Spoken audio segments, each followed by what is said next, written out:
যেটা আমাদের কাছে খারাপ মনে হয়, দেখবেন যে মাঝে মাঝে আমাদের লাইফে এমন কিছু ঘটে যায় যেটা আমাদের কাছে খুব বেশি খারাপ মনে হয়, কিন্তু একটা সার্টেন পিরিয়ড শেষে দেখবেন যে যে জিনিসটা আপনার কাছে আজকে খারাপ মনে হচ্ছে, একটা পর্যায়ে গিয়ে দেখবেন যে এই ঘটনার মধ্যে কোনো না কোনো একটা কল্যাণ রেখে দিয়েছে একজন। বলেন সবাই, তিনি কে?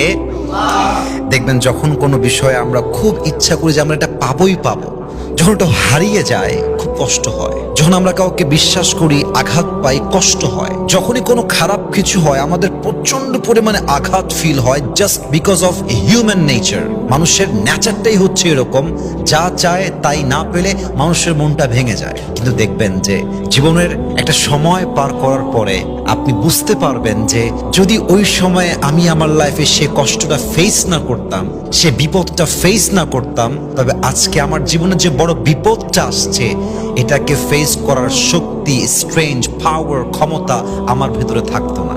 এজন্য আজকে যেটা খারাপ মনে হচ্ছে এটা আসলে খারাপ নয়, বরং আপনার জীবনে যা কিছু ঘটছে, আপনি যা পাচ্ছেন, যা পাচ্ছেন না, যা হারাচ্ছেন, যা পাচ্ছেন, যে বিশ্বাস ভাঙছে, যে বিশ্বাস রাখছে, what ever is happening in your life, যা হচ্ছে এই সব কিছুর মাঝেই একটা কল্যাণ রেখেছে একজন। বলেন সবাই, তিনি কে?